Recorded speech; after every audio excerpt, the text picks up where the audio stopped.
But real estate में जो सबसे बड़ा चैलेंज आता है वो आ रहा है कि जो मैन्युफैक्चरिंग के लिए जो रॉ मटेरियल है उसकी कॉस्ट ड्यू टू तमाम सारे टैक्सेस वो बहुत इन्फ्लेट हो रखी है, जिसका जो लोड है वो आम बायर होम बायर को पड़ता है। और इस पे सरकार ने कई बार कुछ ना कुछ राहतें करी हैं, बट अभी भी वो प्राइस बहुत ज्यादा कंट्रोलेबल नहीं है। जैसे अक्षय ऊर्जा की आप बात करें तो अक्षय ऊर्जा का काम हो रहा है। अब इस अक्षय ऊर्जा में एक चैलेंज है जो हमारी उम्मीद है, इंडस्ट्री की उम्मीद है गवर्नमेंट से, उसको दूर करेंगे। क्योंकि क्या है कि इसमें तीन कंपोनेंट लगते हैं, एक इन्वर्टर लगता है, एक बैटरी लगता है और एक सोलर पैनल लगता है। अब इन तीनों पे अलग अलग जीएसटी है। देखिए, गवर्नमेंट से उम्मीदें तो बहुत है। अब कितना मिल सकता है वो हमारे बस में नहीं है। अब इस साल का जो बजट है वो सबसे बड़ा क्रूशल बजट इसलिए होता है। नंबर वन, कोविड से अभी रिकवरी का एक फेज चल रहा है। ये साल 23-24 एक मेजर कंट्रीब्यूट करेगा इस रिकवरी प्रोसेस में। तो ये ध्यान में रखना होगा कि कोविड के बाद बहुत सारे बिजनेसेस का अभी भी पूरी तरह से रिकवरी नहीं हो पाया है। नमस्कार, आज शुरू कर रहे हैं हम देश के जाने माने उद्योगपतियों और कारोबारियों के साथ बजट से उम्मीद पर चर्चा। चूंकि पूरे देश में बजट का माहौल बन चुका है और ऐसे में बस अब कुछ ही दिनों में बजट पेपर्स की छपाई शुरू हो जाएगी, यानी सरकारी और पारंपरिक हलवा सेरेमनी होगी। हलवा सेरेमनी के बाद नॉर्थ ब्लॉक में बेसमेंट में वित्त मंत्रालय के तमाम आला अधिकारी 10 दिनों के लिए कैद हो जाएंगे। न कोई अंदर से कोई बाहर ना आ सके, बाहर से कोई अंदर नहीं जा सके। तो ऐसे में हम बात कर रहे हैं इन कारोबारियों से कि आखिर इनको उम्मीद क्या है बजट से, क्या होना चाहिए। पिछला वित्त वर्ष उसमें क्या सपने थे, कितने सपने पूरे हुए, कितने सपने चकनाचूर हुए। तो आज बातचीत के लिए हमारे साथ हैं आदित्य कुशवाहा, जो सीईओ और डायरेक्टर हैं एक्सिस ई कॉर्प ग्रुप के, डेवलपर हैं, हॉलीडे होम्स के निर्माता हैं और इसका कारोबार करते हैं, लोगों को हॉलीडे होम्स मुहैया कराते हैं। इसके अलावा हमारे साथ हैं धनंजय शर्मा, फाउंडर और मैनेजिंग डायरेक्टर हैं इंटेल एनर्जी ग्लोबल के, अक्षय ऊर्जा पावर बैकअप। इन सारी चीजों में इनका कारोबार है और उसमें इन्होंने अपना डंका बजा रखा है। हमारे साथ ऑनलाइन जुड़े हैं समीर मर्चेंट, सीईओ हैं इल्यूजन अलाइनर्स के, वर्टिकल है लक्ष्मी डेंटल्स का, जिसके आपके चेहरे पे हंसी और दांतों की खूबसूरती बढ़ाते हैं, लोगों को बताते हैं।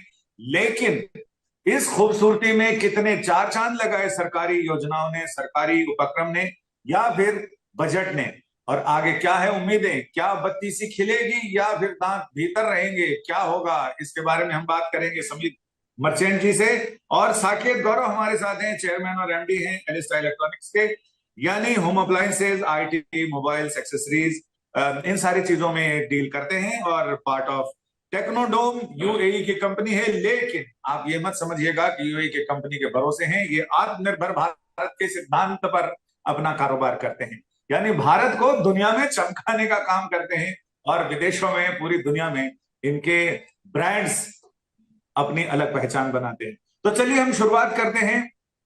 जो हमारे साथ स्टूडियो में जुड़े हैं उनसे हम बात करते हैं। आदित्य कुशवाहा हमारे साथ है। आदित्य, ये बताइए कि 2023-24 के बजट से कितनी उम्मीदें हैं आपके कारोबार को, यानी हॉलिडे होम्स या फिर प्रॉपर्टी और रियल एस्टेट के कारोबार। जी, रियल एस्टेट का कारोबार पिछले कुछ समय से लग्जरी कारोबार जो है, लग्जरी सेगमेंट में तेजी रही है।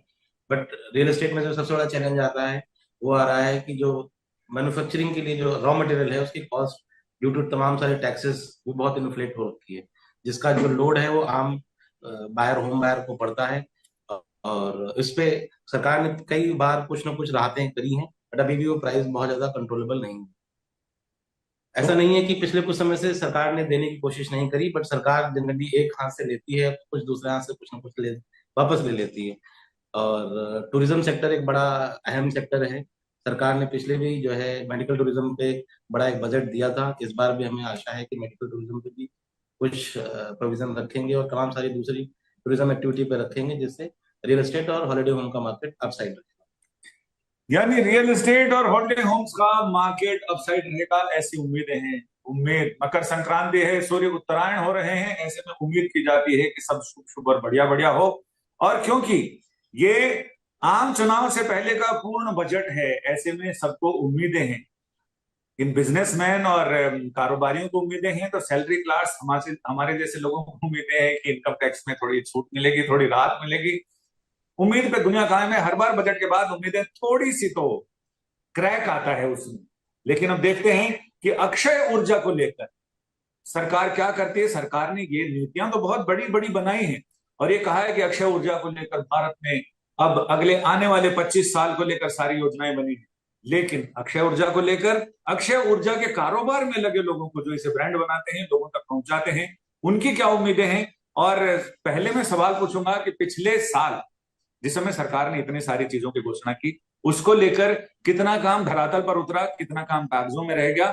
हमारे साथ धनंजय शर्मा है, धनंजय जी से हम बात करते हैं। धनंजय जी, पिछला साल कितना कामयाब रहा, कितना कारगर रहा? देखिए, जैसा आपने बताया कि गवर्नमेंट की बड़ी सारी स्कीम्स है और बहुत अच्छे अच्छे काम हो रहे हैं। जैसे गवर्नमेंट ने PLI स्कीम निकाली है, वहां पर भी अच्छा काम हो रहा है, टेक्नोलॉजी की डेवलपमेंट हो रही है, कुछ सेमीकंडक्टर्स पे भी काम गवर्नमेंट काम। अब हमारी इंडस्ट्री में एक अच्छी बात यह है कि आज की डेट में ये डिमांड जो है गवर्नमेंट के स्कीम से ड्रिवन है। अब गवर्नमेंट की खुद की इतनी स्कीम है, इंफ्रा पे इतना अच्छा काम हो रहा है, जहां पर हर जगह पावर की रिक्वायरमेंट, उस पावर के रिक्वायरमेंट के हिसाब से आज गांव गांव में इलेक्ट्रिसिटी पहुंची हुई है। आज जल मिशन चल रहा है, सब जगह हमारे प्रोडक्ट्स की रिक्वायरमेंट।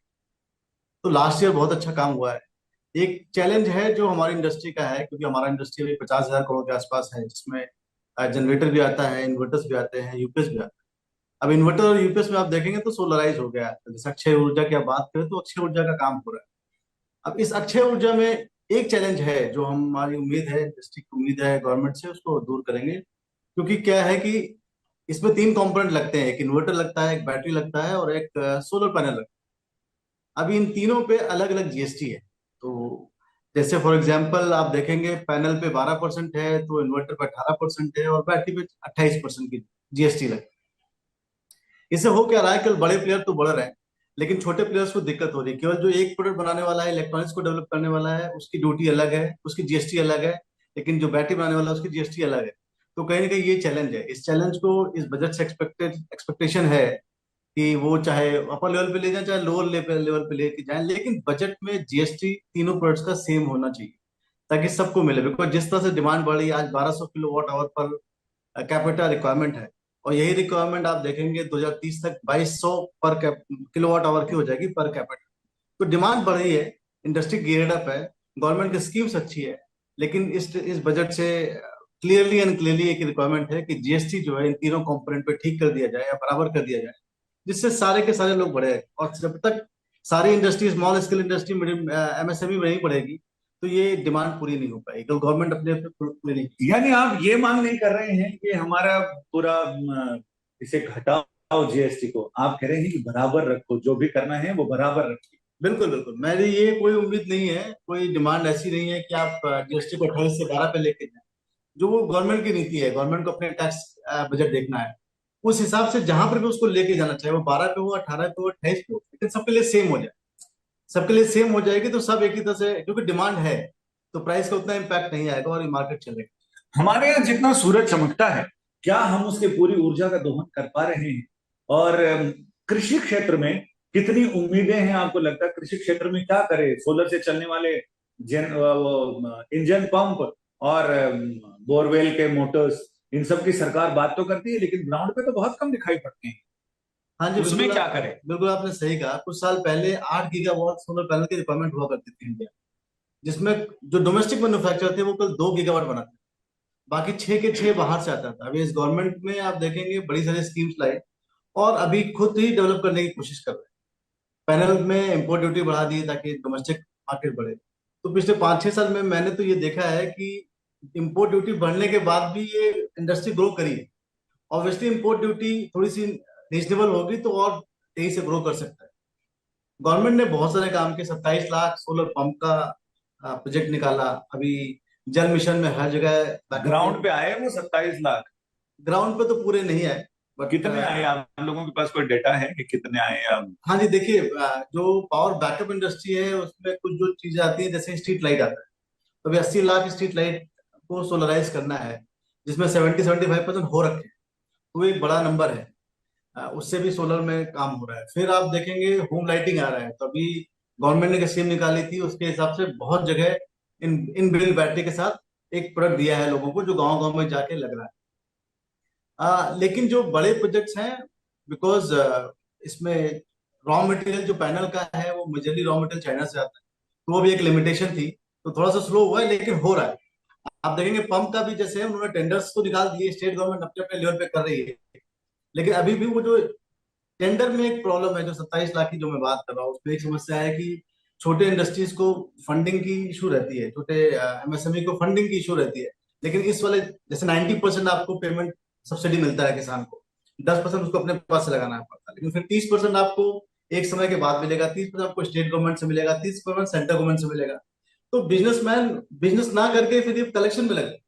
आप देखिए इस इंडस्ट्री में एक बड़ी रिक्वायरमेंट है टेक्नोलॉजी डेवलपमेंट की, ये सब कुछ चाइना से आ रहा है। अब आपका इंफ्रा बन रहा है तो टेक्नोलॉजी को डेवलप करना ही पड़ेगा, उसके लिए आपको बिजनेसमैन को थोड़ा सा फ्री छोड़ना पड़ेगा इन सब कामों से। यानी बिजनेसमैन को लहना वसूलने से फुर्सत नहीं मिल पाती और इससे पीछा नहीं छूटने वाला है। रिटेल हो या होलसेल हो, लेकिन उसमें कारोबारी हो, कंपनी वाले हो, बकाया वसूलना सबसे बड़ी चुनौती होती है। और जैसा कि धनंजय जी ने बताया कि इसमें भी इतनी जगह चीजें बांट दी गई हैं कि वो अपना बकाया वसूलते वसूलते इंडस्ट्रियलिस्ट परेशान, तो ऐसे में वो कारोबार क्या करे और उत्पादन क्या करे। हम इनसे और भी बातें करेंगे, और भी सवाल हैं। हमारे साथ साकेत गौरव हैं, साकेत गौरव से बात करते हैं, चेयरमैन और एमडी हैं एलिस्टा इलेक्ट्रॉनिक्स के। इलेक्ट्रॉनिक्स मार्केट को कितनी उम्मीदें हैं, क्योंकि सरकार ये कह रही है कि इलेक्ट्रॉनिक्स को लेकर उसका यह है कि इस कारोबार को पूरी दुनिया में आगे लेके जाना है, भारत को इसका लीडर बनाना है। तो आपको लगता है कि जो नीतियां हैं उनसे अभी एग्जिस्ट कर रही हैं, उससे हम विश्व गुरु बनेंगे या लीडर बनेंगे, या आगे आने वाले कौन सी ऐसी स्कीम लाए सरकार जिससे कि आपको लगता है कि इंडस्ट्री लीड कर सकती है? क्योंकि आपके पास चुनौतियां बहुत हैं, चाइना है, जापान है, कोरिया है, और भी बहुत सारे लोग हैं, तो उसमें कैसे करें? चुनौतियों में एक चाइना ही काफी है। अगर हम लोग ने चाइना ही को मात दे दिया तो हम लोग वर्ल्ड मैप में आ जाएंगे। इलेक्ट्रॉनिक सेक्टर शुरू से इंडिया में क्या रहा है कि डोमेस्टिक कंजम्पशन पे ज्यादा फोकस रहा है, जितने भी ब्रांड्स हैं चाहे सरकार है। अब इसको थोड़ा सा इंटरनेशनल मार्केट पे ले जाने के लिए थोड़ा सपोर्ट करना पड़ेगा। चाइना में क्या होता है, इलेक्ट्रॉनिक्स मैन्युफैक्चरर आज काम शुरू करते हैं, 2 साल के अंदर वो इंटरनेशनल मार्केट में चले जाते हैं। इंडियन ब्रांड्स के साथ ऐसा नहीं है। देखिए, गवर्नमेंट से उम्मीदें तो बहुत है, अब कितना मिल सकता है वो हमारे बस में नहीं है। अब इस साल का जो बजट है वो सबसे बड़ा क्रूशल बजट इसलिए होता है, नंबर 1, कोविड से अभी रिकवरी का एक फेज चल रहा है। ये साल 23-24 एक मेजर कंट्रीब्यूट करेगा इस रिकवरी प्रोसेस में। तो ये ध्यान में रखना होगा कि कोविड के बाद बहुत सारे बिजनेसेस का अभी भी पूरी तरह से रिकवरी नहीं हो पाया है। तो उसमें एक तो ये चीज है। दूसरी चीज है, 2024 में इलेक्शंस है, तो भाई इलेक्शंस के पहले आप कुछ ऐसी चीजें दे दो जो कि सबके काम में आ जाए। सबसे पहला जो आपने बताया था आपने जो बताया कि भाई टैक्स बेनिफिट कंज्यूमर को देना जरूरी है। आप कंज्यूमर को टैक्स बेनिफिट दो, कंज्यूमर की परचेजिंग कैपेसिटी बढ़ेगी, वो सारा माल खरीदेगा और उससे इंडस्ट्री का ग्रोथ होगा, सारे इंडस्ट्री का, not limited to electronics. Secondly, आप कॉर्पोरेट टैक्स में भी थोड़ा सा रिफॉर्म लाने की जरूरत है, बिकॉज देखें इंटरनेशनल मार्केट में जब बात करेंगे तो उसके जो पॉलिसीज हैं दूसरी कंट्रीज के, उससे आप इंडिया को कंपेयर करेंगे तो बहुत सारे डिस्पैरिटीज हैं। तो अब जैसे मैं तो बोलता हूँ यूनिफॉर्म कॉर्पोरेट टैक्स कर दो भाई, 15% कर दो, अब सब लोग उसी में काम करेंगे। जो अलग अलग स्लैब्स जो बना के रखे हुए हैं अलग इंडस्ट्री के हिसाब से, वो भी मेरे को लगता है कहीं ना कहीं इफेक्ट करता है। और बाकी एक बहुत बड़ा चैलेंज जो हमारे इंडस्ट्री में आ रहा है, इलेक्ट्रॉनिक्स इंडस्ट्री में, वो देखें रिटेल का 2 हिस्सा है, एक ऑनलाइन एक ऑफलाइन। आज के डेट में इंडिया में जो ऑफलाइन इंडस्ट्री है वो इतनी बुरी तरह से सफर कर रहा है बिकॉज ऑनलाइन का डोमिनेंस है हर जगह। तो गवर्नमेंट को कुछ ऐसी पॉलिसी बनानी चाहिए सो दैट वो बैलेंस रहे।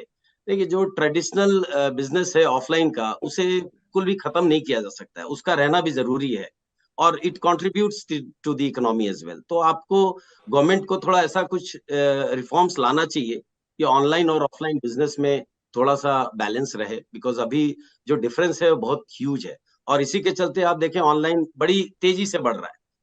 और साकेत बाकी जी, मुझे लगता है कि आप बहुत मतलब आइडियल सिचुएशन बता देंगे, गवर्नमेंट को ये करना चाहिए, लेकिन क्या करना चाहिए? हम अपने दर्शकों को ये बताना चाहते हैं कि आखिर क्या करना चाहिए जिससे इंडस्ट्री, आपके पास अगर कोई आपके इंडस्ट्री को लेकर सपने हो, ख्वाब हो, उम्मीदें हो वित्त मंत्री निर्मला सीतारमण से कि ये हो जाए तो पूरी इंडस्ट्री का भला हो जाए। भाई देखिए, कॉर्पोरेट टैक्स तो नंबर 1 है, सबसे पहले तो कॉर्पोरेट टैक्स में रिफॉर्म्स ले आए। सेकेंडली, एक्सपोर्ट का जो बिजनेस है खास करके हमारे ट्रेड में, इलेक्ट्रॉनिक्स में, गवर्नमेंट का पूरा सपोर्ट चाहिए। जो मेक इन इंडिया का प्रोसेस है उसमें आज भी हम लोग फॉरेन कंट्रीज से स्पेयर पार्ट्स और बाकी रॉ मटेरियल्स मंगाने पे, इंपोर्ट करने पे मजबूर हैं, बिकॉज डोमेस्टिक प्रोडक्शन नहीं है।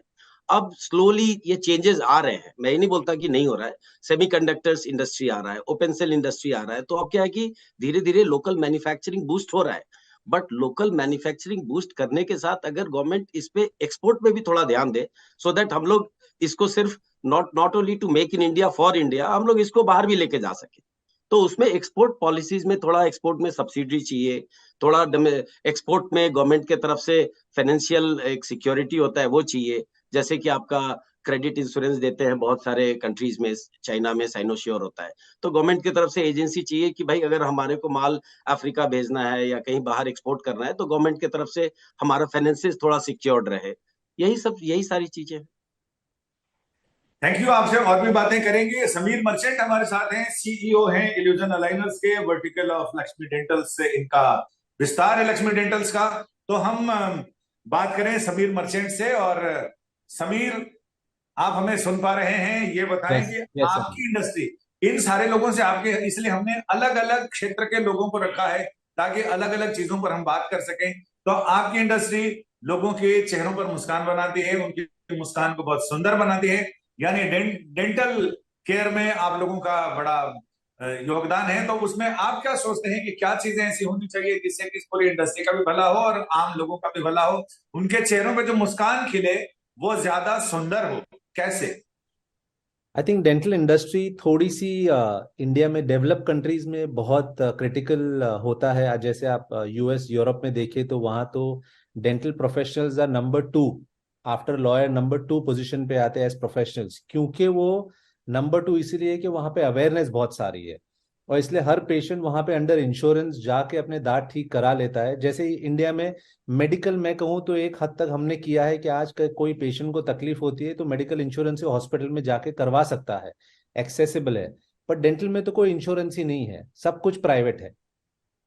बहुत छोटा सा हिस्सा कहीं पे जो नॉन तो नेग्लिजिबल। आपकी उम्मीदें हैं कि डेंटल को भी हेल्थ इंश्योरेंस का, मेडिकल इंश्योरेंस का हिस्सा बनाया जाए? 100% एटलीस्ट बेसिकली इतना तो हो, बेसिक कैटेगरी कवर करे कि अगर दांत में कुछ कैविटीज है, क्लीनिंग है, स्पेशली बच्चों से, क्योंकि बच्चे के अगर आज ही कैविटी वगैरह ठीक नहीं कर पाए तो बड़े जाके तो और कॉम्प्लिकेटेड प्रॉब्लम्स होंगे। और dental plays a very important role, क्योंकि अगर दांत में कॉम्प्लिकेशन है तो हेल्थ के कॉम्प्लिकेशन और बढ़ते हैं, क्योंकि आप खाना अच्छे से नहीं खा सकते हो, बाकी सब दूसरे प्रॉब्लम जनरेट होते हैं जो ओवरऑल इन द नेक्स्ट 20-25 साल में वो और कंट्रीब्यूट करेगा हमारे मेडिकल सेगमेंट को प्रेशर करने के लिए। जैसे कोविड में ऑलरेडी हमारी मेडिकल फ्रेटर्निटी बहुत प्रेशर हो गई थी, डॉक्टर्स ही कम अवेलेबल थे और इतना सारा हमको जो प्रॉब्लम हुआ, वो अगर ये केयर नहीं करते तो वो और होगा। तो इंश्योरेंस में बच्चे हैं, समझो हमारे जो एजेड है, एटलीस्ट 60+ लोगों को एक डेंचर तो फ्री दिया जाए। उनको ये तो पता चले कि बस हम खा सकते हैं 60 साल के बाद और हमको फ्री में मिलेगा एक डेंचर। कुछ तो बेसिक जैसे पेंशन है वैसे एक एटलीस्ट डेंचर फैसिलिटी हो जिनकी उम्र है उनके लिए। लेकिन इसमें इंश्योरेंस कंपनियों को ये डर है कि लोग सुंदर बनने के लिए, जो उनके सौंदर्य प्रसाधन के लिए जो लोग डेंटल सर्जरी कराते हैं, फिर वो कराएंगे और नाम करेंगे और पैसा बिल फटेगा, बिल इंश्योरेंस कंपनियों के नाम पे। सी वो तो अगेन कैटेगराइज करना बहुत मुश्किल है। हमारे उधर ऑनेस्ट डॉक्टर्स भी है, आज ये डॉक्टर्स ही डिसाइड कर रहे हैं। तो हम किसी और के हाथ में नहीं दे रहे, हम डॉक्टर्स के हाथ में ये चीज दे रहे। और हर हर सेगमेंट में कुछ ना कुछ तो थोड़ा बहुत होगा, बट एटलीस्ट हमको पता है कि जो डॉक्टर्स है उनको ये बेसिक फैसिलिटी भी मिले कि बच्चों का या हमारे नॉर्मल पर्सन का क्लीनिंग है, कैविटीज है, और वो कंट्रोल बहुत अच्छे से हो सकता है। मैकेनिज्म तो बिल्ड हो सकता है कि कैविटी वगैरह को कंट्रोल कैसे करे कि दांत खराब ना हो। और जो बूढ़े उनके तो डेंचर ही नहीं है ना, उनके तो दांत ही नहीं है, तो उनको तो वैसे भी डेंचर देने हैं, तो एटलीस्ट वो खा तो सके, उनका ओरल हेल्थ तो इंप्रूव कर सके। तो वो समीर, मोस्ट इंपॉर्टेंट फैक्टर। पिछले साल के कितने सपने पूरे हुए इंडस्ट्री के और कितने टूटे? एक्चुअली डेंटल इंडस्ट्री का एक भी सपना बनता ही नहीं है, सिर्फ टूटता ही है, क्योंकि उसमें ध्यान बहुत कम है। आज इंडिया में जो पॉपुलेशन है इतना ज्यादा ऑलरेडी हर चीजों में प्रॉब्लम है कि डेंटल इग्नोर होता है। दिमाग में आता है 32 दांत है, 2-4 नहीं रहेंगे तो क्या फर्क पड़ता है, पर ऐसा नहीं है। हम आंखों के बारे में ऐसा नहीं सोचते हैं, हम कान के बारे में ऐसा नहीं सोचते हैं, हम सिर्फ दांतों के बारे में ऐसा सोचते हैं कि 2-4 कम है तो क्या फर्क पड़ता है। फर्क पड़ता है।